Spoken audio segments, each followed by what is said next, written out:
The Sandy and Toddcast is a Mindgarden Media podcast in association with Screw You, Todd Productions.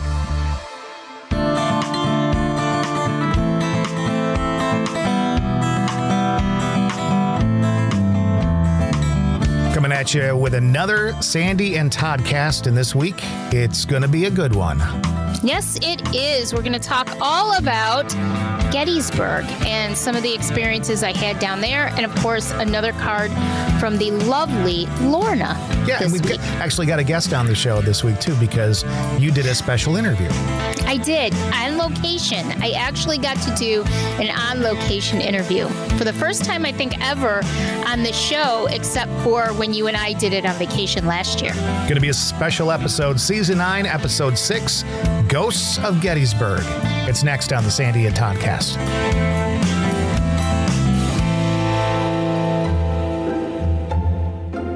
Hey guys, it's me, Sandy. And this is Dave, better known as #Poor Dave. We don't always call you that. Anyway, in case you didn't know, Dave and I are part of a great new show called Empire Spirits. It's where we hunt lots of ghosts in some of the most well-known bars and restaurants in central New York, along with a great cast of characters. Yep, Bill Vinci, Michelle Classic, Ryan Vinci, Lafayette Cunningham, and Heather Elias. You'll be able to see each episode starting this fall on Facebook and YouTube. Just like our Facebook page, Empire Spirits CNY, to keep up to date on the latest. But we can't leave you without thanking our sponsors because, well, without them, it just wouldn't be happening. So a big thanks to the Stife on Varick Street in Utica, Bill Vinci and the Empire Plate, Utica Coffee Roasting Company, and the Sandy and Toddcast. We'd also like to thank Northeastern Roofing and Construction, northeasternroofs.com, Labella Flowers, that's labellaflowers.com, and Independent Artistry by Dawn Marie, Independent Artistry by DMF.com. And we can't forget licensed real estate person Paul F. Sacco, 315-525-1377, with Howard Hanna Real Estate Services, or Joshua A. Amodio with Priceless Inspections, Central New York's top choice home inspector since 2012, 315-525-8725. Now, back to the show. Broadcasting from two very different yet magical places not found on any map. Get ready to discuss the strange, weird, ghostly, crazy, spooky, and odd things that take place around us each and every day, all while having a little bit of fun. This is the Sandy and Toddcast.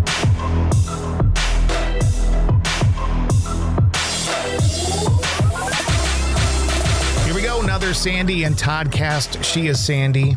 He is Todd. And it's Ghosts of Gettysburg. It sure is.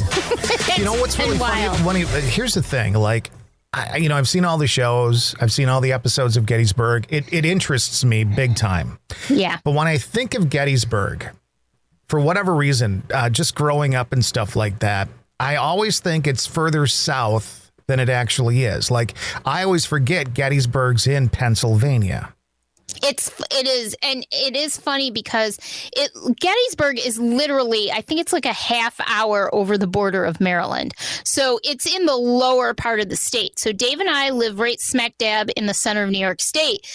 It takes us about 3 hours to get to Scranton, Pennsylvania, and then a little over 2 hours more to get down to Gettysburg. So we're on the road a total of about 6 hours. So that shows you just really how close it is, but yet how far it is at the same time. It's in that weird kind of central eastern location. And I believe, don't quote me, but I believe it was the northernmost battle of the Civil War. This is where it all kind of turned around. And I think, again, because you think Civil War, you think of the South, so you always think of southern states and stuff like that. So I picture it around that area, but not necessarily in Pennsylvania. So I know. Like when you're saying I'm going again, I'm like, oh, great. So I, get on the map because I got to find where the outlet stores were. Oh, and by the way, I have to say this. I told her to send pics and stuff like that when she goes. The very first picture I got was of the outlet store. So screw the ghosts, screw the history.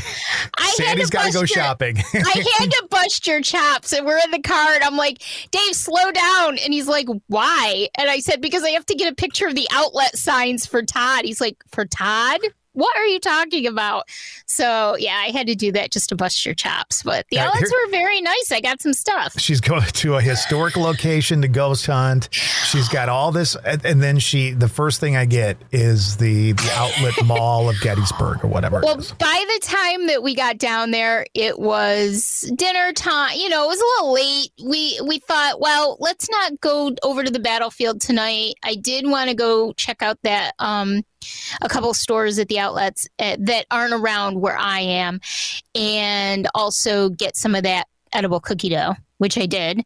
I had strawberries and cream and chocolate chip, and they were phenomenal. So thumbs up. Doughs and arrows is what it's called. And the guy was super nice. So, yeah. But so we did that. And and another thing that's interesting is that Gettysburg is right over the Pennsylvania-Maryland border, but just south of that border is Fredericksburg. And there was a battle in Fredericksburg.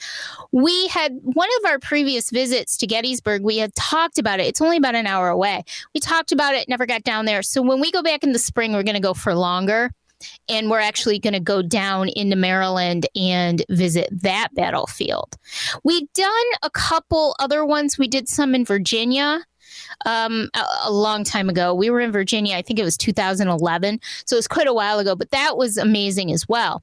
So I just have this love of history, and especially the Civil War. I couldn't tell you like what battalion did what or what brigade was where, but I could really relate to the personal and emotional side of the Civil War and things like that. And so I really feel connected to Gettysburg. I've said this a million times. I feel like I'm home. Every time I get there, I feel like I'm coming home. It's a very personal place for me. So it never disappoints. That's for sure. I've had some amazing experiences, paranormal type experiences every time I go down. This was no exception. Yeah. Why don't we get into that? Okay, so Friday night, I take that back. Friday night, we did actually go to the battlefield, but we didn't drive through the whole battlefield. After we got done with dinner and everything, we said, all right, let's take a ride over. It's still light out, but the sun was setting. It was probably about, I would say, maybe 7:30-ish. And if you haven't been to Gettysburg before or driven the battlefield, it's interesting. Little Round Top, which is one of my favorite places there. It's at the top of like this mountain. It's like not a huge mountain, but a large hill, very large hill. Is gorgeous. And when you get to the top of it, you can look out and see so much of the battlefield. It's a beautiful panoramic view. And we couldn't go on Little Round Top this year. Unfortunately, last year they closed it. They're doing renovations up there. It's going to be gorgeous. They're adding new retaining walls. There's a lot of erosion that occurs over the years. So they're doing this 1.5, 18-month-long sort of preservation and rehabilitation project up there. So I was a little disappointed in that. But Devil's Den, my other favorite place, was actually open. And so it was about 7:30 at night. They say technically you're not supposed to be there after dark, but most people drive around after dark because literally there's a pizza place on the battlefield because the entire town is the battlefield, right? Basically. So how can they tell you can't go on the park when people have memorials in their side yard and, you know, everything on their front lawn? So we're driving around, but it was pretty quiet. There weren't a lot of people. We went down this one road, and to my left is, as we're going down this road, it's like a little hill. To my left is the road to get to Little Round Top. To the right is a field, and then you get to the road for Devil's Den. You turn left onto the road for Devil's Den. And now Devil's Den is about, I would say, a good at least half a mile in on this road. And on your left up the hill is Little Round Top. And as we're driving on this road, I see to my right this spot that's sort of a half moon shape of grass that's been mowed out with 2 cannons. Now, the cannon barrels are original to the Civil War, to that battle. There's many strewn all around. Some people actually have them on their front lawn. I'm not kidding.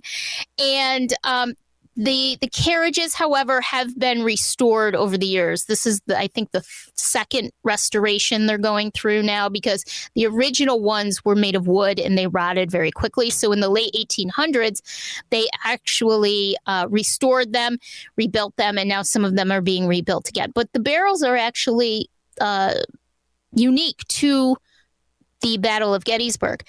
So there's 2 cannons and there's a big placard there, and Dave stops the car. I said, Dave, I need to stop here. I didn't know why. So I get out. Dave's still in the car with Spike, and I walk past the placard because now there's a reason why I'm here. So I set up my recorder. I set up my K2 meter, start to ask some questions. And just before Dave gets out of the car, as he's getting out of the car, all of a sudden, to my left, up the hill, I hear what sounds like a very high screeching sound. And it only lasts, I would say it lasted a second and a half. I mean, it was very quick, maybe 2 seconds, but it was very, very quick. And what's interesting about this is that to the right of me is another mini incline where there are cars and things, and there are dogs barking up the hill, but they're very low barks. They're not a high screeching bark like a smaller dog might have. They're deep barks, and they're up the hill. Devil's Den is straight ahead of me, about, I would say, at least a quarter of a mile down the road around a curve. And then, like I said, Little Round Top is up the hill to my left as I'm facing Devil's Den, parallel to the road. There's nobody there. It's closed for construction. There's nobody there. I can't see anybody there. There's no animals moving around. It's kind of swampy in that area. So if somebody had wanted to get up that hill for any reason, it would be very difficult for them to get up that hill without being seen. I can only think, at this point, I've tried to debunk it. Dave and I have spent a long time on the drive home talking about it, trying to debunk it. I can only think that it was a residual rebel yell. And the reason I think that is because, and I told you, I told you this right away. I was pretty excited that I went back to the hotel after we went to Devil's Den, and I Googled, what does a rebel yell sound like? And I sent it to you as well. And it was exactly what I heard. Exactly. It wasn't a wild turkey. That was exactly what I heard. And I knew I heard something. I had to debunk it first. I had to try every explanation that it could be before I said, okay, this is what I heard. I have no explanation other than I heard a residual rebel yell. Now, why did you come to, after you think of everything else, right? You're thinking about dogs, you're thinking about whatever. Why rebel yell? Did that come to you a certain way, or did it, That's a great question. And it just came to me. Now, we all know that I have these weird abilities. I'm wondering if that was just something that I knew. It was just something because it sounded I don't know much about them because there's really only one recording ever of a rebel yell, and that was in the 1930s when these 80 and 90-year-old Civil War veterans, Confederate Civil War veterans got together and did one together. And of course, it's not going to sound exactly the same as it did back then, but it was so close to what I heard. I mean, it was so close to what I heard. And my first thought was, did I really hear this, or was it my mind playing tricks on me? Right. But I heard it. I know I heard it. There's no doubt in my mind that I heard it. So then my next thought is, well, what could it be other than what I think it was? And I can't come. I mean, even if there was a child screeching down at Devil's Den, which, by the way, there wasn't, because we were the only way into Devil's Den. Almost everything on the battlefield is one way. You can only go one way. So unless a car went past us, there would be no way to get there. And when we went down to Devil's Den afterwards, there were a couple cars there, but they were all older people. So nobody would have been screeching. And if you're going to do a screech like a rebel yell, why would you do it for a second and a half or 2 seconds? It definitely came from the hill. It didn't come from in front of me. It most definitely came from the hill. So, Todd, I have to resign myself to the fact that I heard a residual rebel yell. So what's cool about that is that so the Union Army left Little Round Top at one point uncovered. They didn't have anybody there to defend it. And at the last minute, they brought in troops to defend it.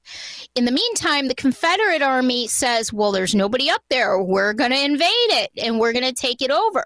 So they were at the bottom of Little Round Top when the Union troops got there. And all of a sudden, they all converged on each other. And the rebels, the Confederate Army, as they're charging up the hill of Little Round Top, are doing the rebel yell. This is all stuff I found out after the fact because I had no idea. I'd heard of a rebel yell, but I didn't really understand, what the context of it was. So I find this out. So it would make perfect sense to me that I heard a Confederate soldier or Confederate soldiers, I can't tell for sure, doing a rebel yell as they're charging up Little Round Top. And it makes me just wonder too, like how many other people could be hearing things like this, but they're not really listening, if that makes sense. Maybe it's only in the evening or the early morning. It seems to be that in the early morning and the evening is when a lot of this stuff is heard or witnessed or experienced. And that would make perfect sense to me because when you have the kids and you're running around and you're not paying attention to what's going on and there's a crowd of people, because it's very busy there, especially in the summer, you're not going to be as aware of your surroundings as you might be at those other times. I don't think it's because I had any special abilities. I think it's more I was just in the right place at the right time. So you brought up to me, I think I heard a rebel yell, blah, blah, blah, sent me the audio and all that. And just so I can be very transparent, the only rebel yell I've ever heard of was from Billy Idol. So that's the only, I didn't know that the rebels yelled while, going up a hill or whatever. I never heard of that before. So I'm like, where did that come from? Rebel yell. So I'm thinking, in a midnight hour. It's like, okay. That was something. But and it's even funnier because the next night, and I'll talk about this in a minute, but when Deej and I were together at Devil's Den, there was a child there, as if proving my point. There was a child there, and he ran past us screeching at the top of his lungs. And I made a joke. I said, well, that's not a rebel yell. That's just a rebellious yell. That's just a child that needs a spanking is what that is. That was a child whose parents were not watching him carefully because I'll tell you, those rocks are dangerous. Yeah. Those big boulders can be pretty dangerous, if you're not paying attention to what you're doing. And knowing how you are out in the on rocks and stuff like that, the last time. Did you see my face? I almost tripped 5 times while we were there. I believe it. Almost 5. And I've been there a gazillion times. So, yeah. So it was pretty exciting. There's always going to be that little percentage of me that's it could be something else. But I'm pretty sure that's what I heard because I just cannot find an explanation as to what it actually could be other than what I think it is. So that was pretty exciting, Todd, I have to say. I mean, think about it. When you've got a list for a vacation, you hear rebel yell, you eat some raw cookie dough, and you go outlet shopping. I mean, that's pretty big stuff. It was pretty wild. I mean, I have had experiences there. Dave and I both heard residual cannon shots being fired when we were in the National Cemetery where the Gettysburg Address was given. We heard 3 of them. We've seen apparitions on the field. We saw the 3 young, like the flag and drummer boys. Even Dave, Dave is like, we were talking about it. He's like, that's what we saw. We saw an apparition. Like we saw ghosts, basically. There's just no getting around it. We drove past the spot where we saw them. That was in 2008 that we saw them. And there's no getting around it. That's pretty much what happened. So, yeah, so it definitely doesn't disappoint.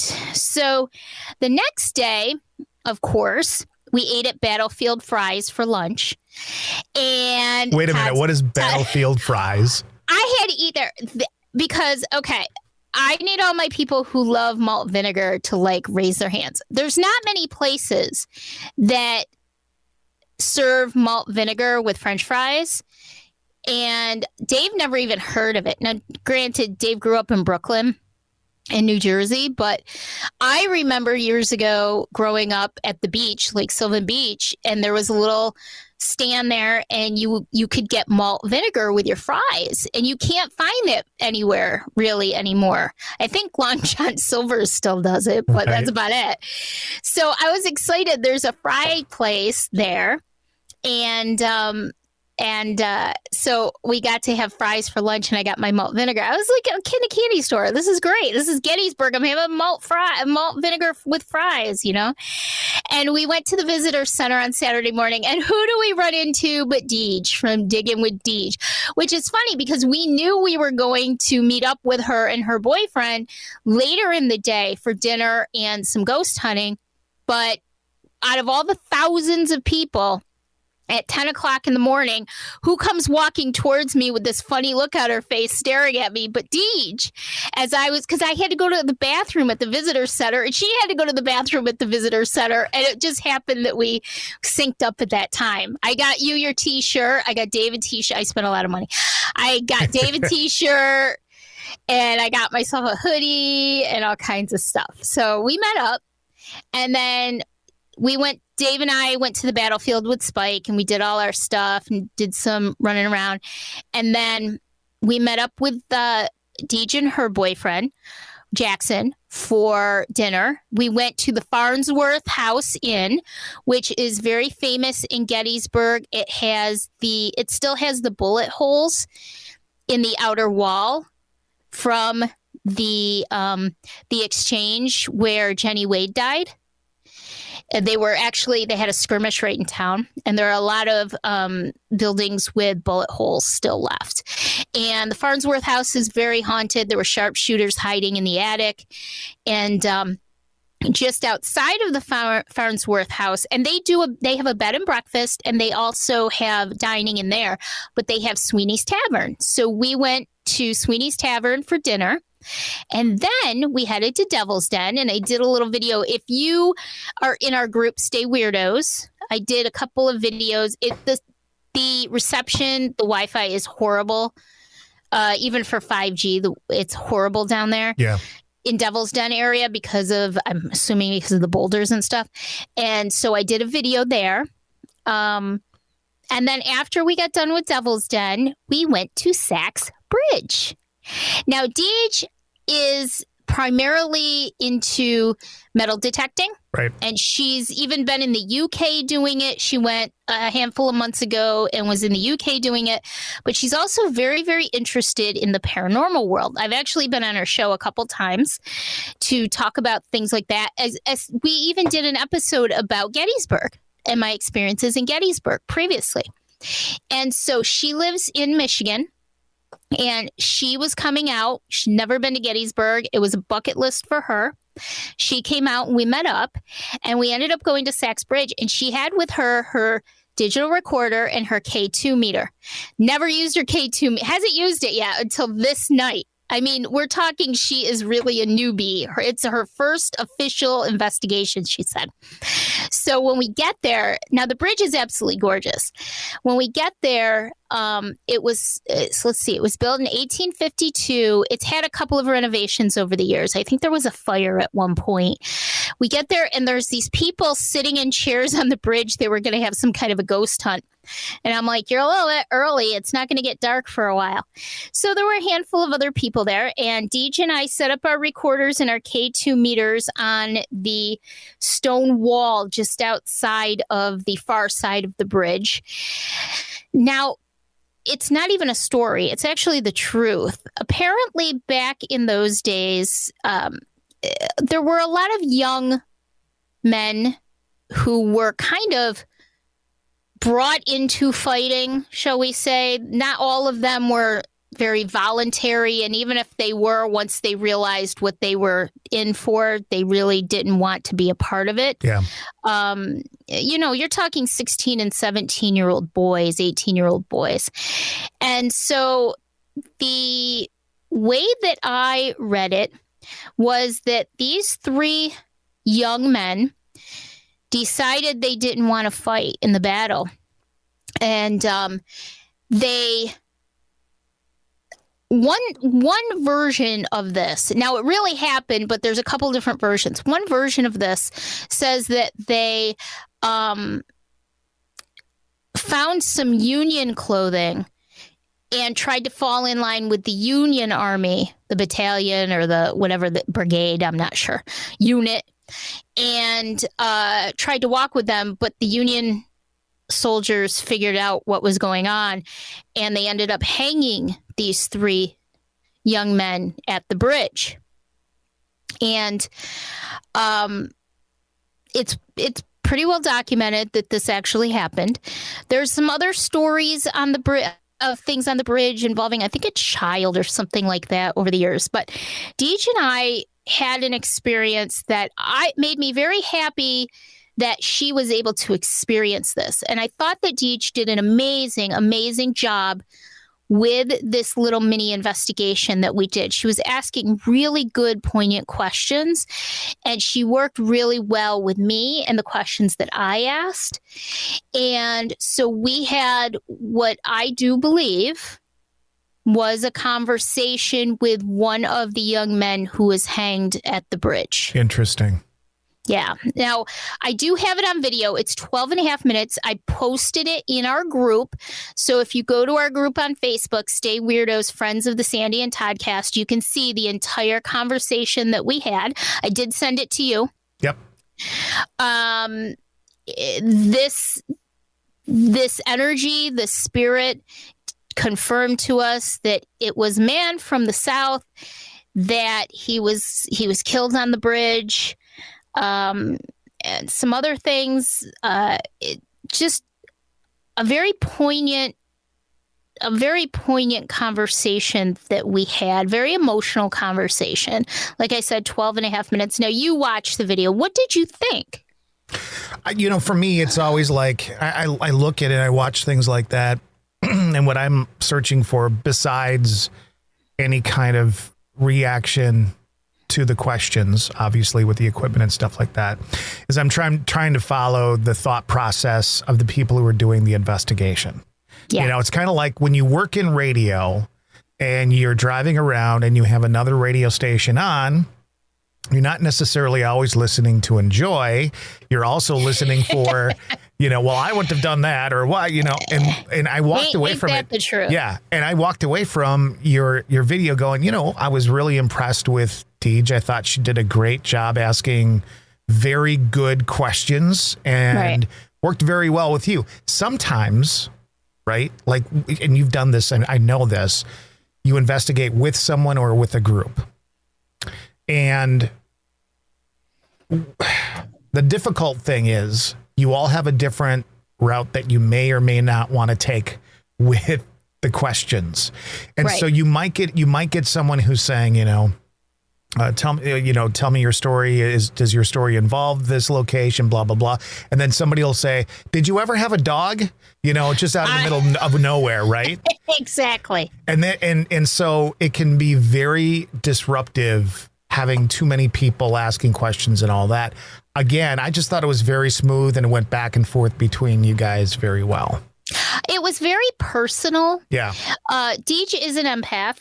And I think that really helped her a lot in sort of relating to the path that we were taking. We didn't discuss it beforehand, but we sort of had an idea of what we both had the same idea, we'll put it that way, of what we kind of wanted to start with. And then we just kind of went naturally in the direction of where it went. One thing that I thought was very interesting is that he seemed hesitant to answer some of our questions. And I felt a hesitancy there. I was feeling kind of a hesitancy, like, or almost. And one of the questions I asked was, are you tired of people asking you the same questions? And I don't think we ever put ourselves in the position of the other side, in that maybe they get this a lot. And so maybe we shouldn't be asking the same questions that they ask. You know, are you happy where you are? Have you moved? You know, all of the standard questions that, you know, how old are you? You know, how many of you are here? Yeah. That kind of thing. You can ask those questions, but I think sometimes it's a little bit better to sort of not catch them off guard, I guess you could say, but maybe take it in a different direction where they might be a little more willing to share. The other thing I thought, too, is that possibly because we were women, even for a young man in the 1860s, it may have been things that he didn't want to talk to us about. They weren't maybe things that a young man in that age would discuss with a woman. Right. So we kind of took a bunch of stuff into account, but I thought it was really interesting where it counted the big things. He responded to us, and he responded strongly to us. So after we got done, I did a little bit of an interview with Deej. Why don't we play that, and we can kind of get Deej's thoughts on it. Okay, so Sandy, guys, and I'm here in Gettysburg, my third trip down. But I'm here with Deej from Diggin with Deej, who is the YouTube sensation of metal detecting. And we got to meet for the first time. It's your first time. It's my first time here. And where are you from? Michigan. So you came all the way from Michigan to come out here for a bucket list. Yes. And we're at Sachs Bridge right now. We just got done with Devil's Den together. We had dinner beforehand. Yeah. And then let's tell everybody about what happened today, how funny that was. We had planned on getting together for dinner this afternoon for dinner, and then hitting a couple of big spots here and doing a little bit of ghost hunting together. And I had to go to the bathroom really bad, and I wanted to get some souvenirs at the visitor center. And I went to the bathroom and got my souvenirs. I'm coming out, and there's this lady staring at me. And at first, I wasn't expecting it at all, but we ran into each other. And I said, "Oh my gosh, Sandy!" Like, what are the chances of the two of us, of thousands of people there? Here we are meeting up. So we actually got to meet up this morning, which was neat. We took a selfie together and everything. So then we had dinner at Sweeney's Tavern, which is part of the Farnsworth Inn, which is infamous in Gettysburg for having bullet holes in the outside bricks of and being very haunted.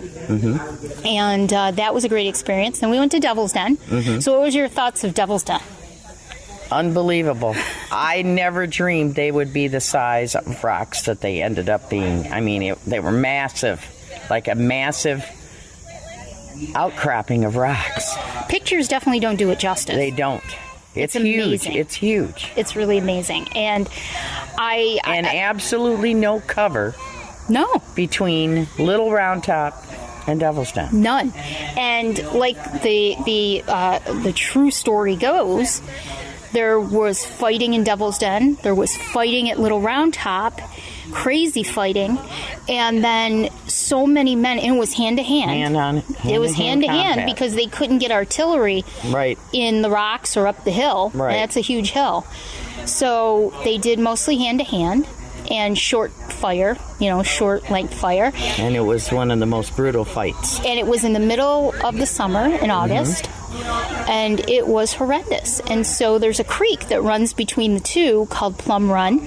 And they actually called that the slaughter pen, and still do, because so many men were killed or wounded there that the creek actually turned red with their blood. Wow. Just an amazing thing, and to be in the middle of it. Right. Pretty amazing. So here we are at Sexbridge, and we just had a really cool experience. We had a great experience. Tell everybody what happened. This is my first, what would you call this? Paranormal investigation? Yeah, a little mini. We did a little mini. Yeah. Yeah. And we communicated with who we believed to be a soldier. Confederate soldier. We never did get an answer if he died here, but... Well, it did. It did light up quite a bit. It said he did die here. We thought he might be one of the 3 soldiers that everybody knows about that died here, but there were some questions he was kind of hesitant about, but others he fully answered. But he wholeheartedly admitted that there were some questions he didn't want to answer. Yeah, which was extremely intelligent. So, yes. Yeah, so it was really an incredible. And what made it even cooler was we put both of our K2s side by side. Right. Only yours was lighting up. Which means yours lit up sometimes. A little bit in the beginning. But I think that it kind of shows that maybe he was really just touching yours, as opposed to going back and forth, or being that he was touching yours. So I thought that was pretty cool, too. Well, I'm very thankful that he trusted us enough. Yeah, that would take a lot of trust. To us. In a situation like this, it would take an awful lot of trust. And he told us that he was from the South, that he was Confederate. He was fighting for the Confederate Army, and he was indeed killed here. So that was pretty strong, too. Right. And we let him know that he's not stuck here. No, they aren't. I think that sometimes... a lot of people generally tend to think that there are spirits who are stuck in one place. And the only time that they're really stuck in one place, now this is from my experience and my beliefs. It could be out of fear. But it could be out of fear or terror. I've experienced spirits who were just in a place because they were so scared. Right. Or they just like it here. That had to have been scary. What happened to them? It had to be terrifying. And so they psychologically, basically, allow themselves to be here, or force themselves to be here. But he said he understood that he didn't have to stay here. That's right. So I know that everybody loves ghosts and ghost hunting and ghost stories, but I think in the end it's important for them to realize that... I don't think of it as ghosts. I think of it as spirits. It's their energy. It's their energy. Yeah, it's energy that's still here. It's conscious energy a lot of times. They're people. They're just on another plane of existence from us. And another thing to take into account is that there are some questions we ask that he may have not felt comfortable because we are women. This is true. That we are women. Some things women did not say or do back in the day. Or inquire of a gentleman. Here, you're wearing long pants, I'm wearing shorts. Yep. Women didn't wear those clothes back then. No, not at all. And women didn't ask the questions that we asked. They didn't inquire about certain things like that. So it's really important. Thank you. It's really important to kind of take into account when you are doing even a little mini investigation what the circumstances are. Right. Would women normally ask those questions? Would that make a man hesitate? Right.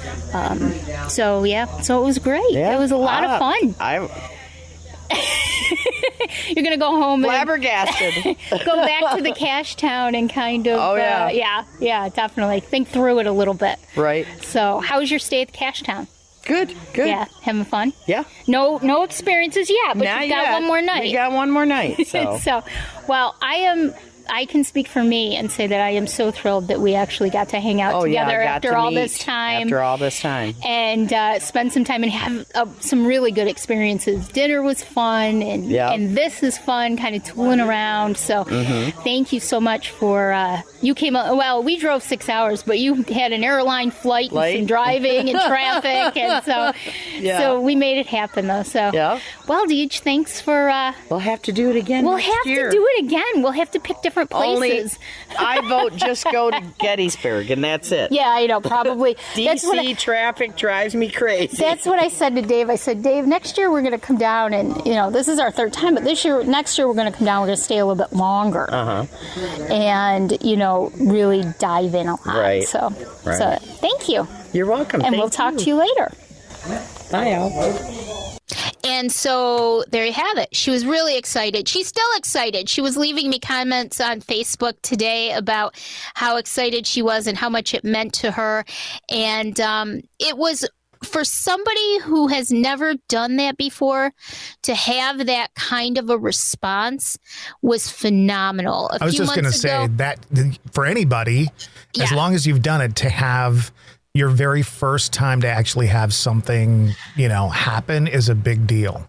It's huge. A few months ago, Dave and I took Katie, the 13-year-old, with us because she's very interested in the paranormal world. And I love taking people for the first time because I don't want them to live and die by what they see on TV. I want them to experience it themselves and see how it really works.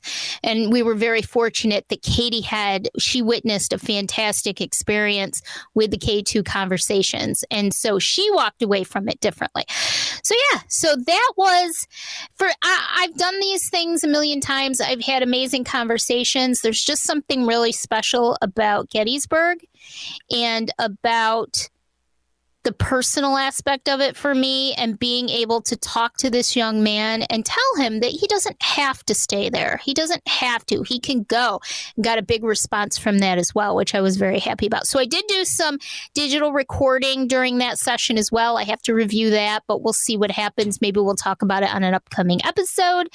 But all in all, Gettysburg, once again, did not disappoint. I don't think it will ever disappoint because there's just so much to experience, paranormal or not. Yeah, and you mentioned this before. There is a mix there of residual and intelligent. I mean, it's crazy. Yeah. I personally think there's way, way more residual, obviously, than there is intelligent. Doesn't mean there's not a lot of intelligent energy there. We've witnessed it several times. But I do think you've got kind of layers in Gettysburg. First of all, you've got a really rocky area of stone that has been there for thousands of years, absorbing energy. And then you've got the battle itself. You've got the people who lived and worked the land. It's all farmland. Well, it was all farmland. Lived and worked that land for many, many years beforehand. The battle itself, you've got reenactors' energy. You've got a lot going on there. So lots and lots of layers there. You're ripe for some sort of activity, some sort of experience when you go to Gettysburg. If you open your mind to it, if you listen, you have to listen. We hear a lot of reports of, gunshots and cannons and things like that. And it happens all the time. But rare things like the rebel yell or something, all you have to do sometimes is just listen, be there at the right place at the right time, and it will most certainly happen for you. I guarantee it. I think most people who are listening, who are aware of their surroundings, will experience something in Gettysburg, without a doubt. It is one of the most haunted places in the United States, for sure. So cool. I can't wait till I get to go. I know. One day. We'll go. We'll put it on your bucket list. We'll get you down there. So, and one more thing that I just wanted to talk about, because this was really freaky for me while we're on the paranormal spectrum here tonight. Last night, I had, now everybody knows that Dave and I are in the show called Empire Spirits. Our episodes will be coming out very soon. By October, the end of September, beginning of October, our episodes will be coming out. You can like the page on Facebook, Empire Spirits, and you'll be able to keep up to date on it. We did some really amazing places. We're in season 1. We are going to do a season 2. And last night, I had a couple of weird dreams. The first dream was some kind of weird post-apocalyptic dream. It was me and Dave and some other person. We were walking down. It was just really weird. It wasn't scary or anything. It was just everything was destroyed. I think at one point we hid and I don't know. It was weird. So I woke up about 6:30 this morning for a couple minutes, checked my email because that's what you do at 6:30 in the morning after you have a post-apocalyptic dream, right? And I go back to sleep, and I have this dream involving me, some older lady, blonde lady, making plans for like dinner or something. I don't even know who she is. And our New York State Assemblyman from this district, Joe Griffo. And I've known Joe Griffo for probably 20 years now. I met him, I think Dave and I were still dating when I met him. So how long ago was the last time you saw him or talked to him? Oh, I saw him probably, let's see, on his birthday. So that, and I was still at the radio station. So that would have been in 2020, I think. So it's been a few years. Yeah, it's been like 3 or 4 years, probably, either 19 or 20. And so it's been quite a while since I've seen him. And he was in the dream, and we were making the plans with him. And I woke up, and Dave had to go do a remote for the radio station. So he was gone by the time I got up. So I was going to tell him about it because I thought it was so weird that I dreamed about with Joe Griffo in my dream, and I haven't seen him in ages. Nothing on the news about him, nothing. And really nice guy. I mean, he is like such a nice guy. So in our group chat for Empire Spirits, Bill Vinci messages and says, I have a great guest for season 2 to do an investigation with us. And we're like, great. And I said, who is it? And he says, Joe Griffo. And I'm like, Joe Griffo?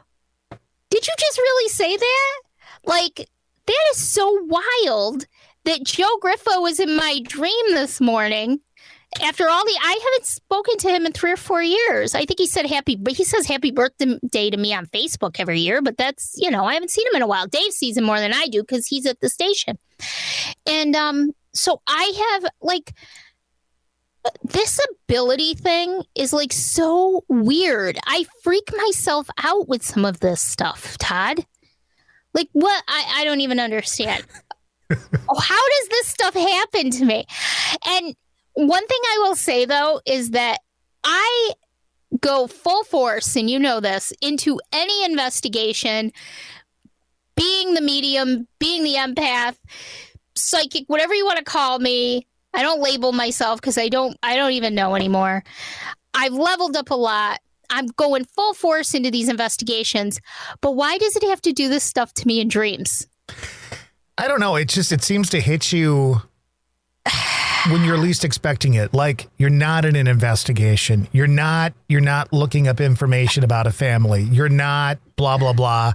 Right. It's like a knock on the door, and it's like, well, we're still here. It's like we're still around. It's like, here, let me creep you out a little bit more because it's been a while. Like, I don't understand. Luckily, this wasn't a bad dream or anything, so that was good. But there's something about me dreaming things that really unsettles me because I feel like it's when I'm the most vulnerable. Then your dream about the apocalyptic end to the world is also now very terrifying. I know, right? But it was like after everything was done. I know, but still. Apparently I survived it. If you're dreaming about Joe Griffo, for Christ's sakes, but there's an apocalyptic dream. I know, that's a great word. I'd be more freaked out about that possibly happening than you running into Joe Griffo again. I don't know. Weird stuff happens. I don't know. I just thought that was the weirdest thing. So yet another time that I dreamed something that came true that freaks me out. Not as bad as the one that happened last fall, where it was happening in real time. Yeah. That one I'm still kind of creeped out a lot by, but so that's my latest adventure was last night. Anyways. All right. Very brief. We're going to tell you about a special guest we've got coming to the show in just a little bit. We'll talk about that. But first, let's get a card from our good friend Lorna. She's going to tell us what's ahead for us this week. Hi, it's Lorna. This week's card is from the Sacred Traveller Oracle deck, which is by Denise Lynn. The card that came out at random is Taking Shelter, and the message is the answers are within. The image on the card depicts a wintry scene and a lantern guiding the way. This week, maybe ask yourself if you're seeking answers from external sources, when really it can be achieved and needs to be achieved from within yourself. Whatever answer you're looking for, I invite you to take time to connect with your gut and compare that feeling to those of your heart and your head. You'll know the true answer by knowing the feeling that you carry inside. Don't seek your validation anywhere else, because this card is a little reminder that the answers are within. There you go. So answers are within it, and that goes with your dreams too. Don't seek validation for those, Sandy. You know what they're all about. They freak me out so bad. I don't know. That's the one thing I can't get used to is those things. Anyways. Let's do our spiel, and then we're going to come back. Stick around because we're going to come back and tell you about our guest that'll be coming up in one of our future episodes. Stand by. Here's the spiel. You can find the Sandy and Toddcast on any of the platforms that you normally find your podcasts, including YouTube and Twitter. Be sure to like the Sandy and Toddcast on Facebook to keep up on the latest goings-on, including each week's episode. You can also join our group, Stay Weirdos Friends of the Sandy and Toddcast, for more fun. Stay Weirdos is a safe place to share your thoughts, feelings, ideas, and random inappropriate memes without judgment. Sandy and Todd also have a podcast called the Empathecary Podcast. It's for empaths, by empaths. And if you know an empath, you might want to listen too. Find and like the page on Facebook. And finally, if you're thinking about starting your own podcast and just aren't sure where to start, Sandy and Todd can also help with that too. Mindgarden Media is their latest project where the dynamic duo can guide you every step of the way in your podcasting journey. Editing, producing and consulting is what they do. Like Mindgarden Media on Facebook or email them at themindgardenmedia@gmail.com. And as always, thanks for staying weird. So there's a weekly spiel, and we just want to say that coming up on a very near future episode or episodes of the Sandy and Toddcast, we're going to have an interview with somebody that we've been wanting to get on the show, and just through paths kind of intertwining, if you will, we're going to have a very special guest on the show, and we're going to talk about the paranormal. We're going to talk about his TV show, and we're going to talk about a new book that he's got coming out. Yeah, very, very excited. If you watched the season of Ghost Hunters with Daryl Marston, Daryl will be joining us for a really cool interview and video. So we'll have the video eventually up on our YouTube channel as well. And it's going to be really exciting. I can't wait. Can't wait. I have always had a lot of respect for him, and he's one of the investigators from that particular series of Ghost Hunters that I've always wanted to talk to. So I'm really excited that we got a chance to do that. Yeah, it'll be really exciting to get to talk to somebody who's not only been investigating for many years personally, but has gone through the process of television ghost hunting, and maybe we can ask him what the differences that he sees in that are and what his experience is. So very much looking forward to his book too. I believe his book is out now. It's called Horror of the House of Wills. So we'll find out all about that as well. That's the location that Sandy and I really like. Yeah, I know. But we're also very scared of. I know. Right? I know. I tend to like the things I'm the most scared of, I guess, but the scariest stuff. But yeah, so it should be really, really, really fun to talk to Daryl. And he's just a regular guy. Just a regular guy. Seems to be. All right, that'll be coming up in a very near future episode. So for the Sandy and Toddcast, until we hear from you again or see you again or whatever the hell it's going to be. Bye. Bye.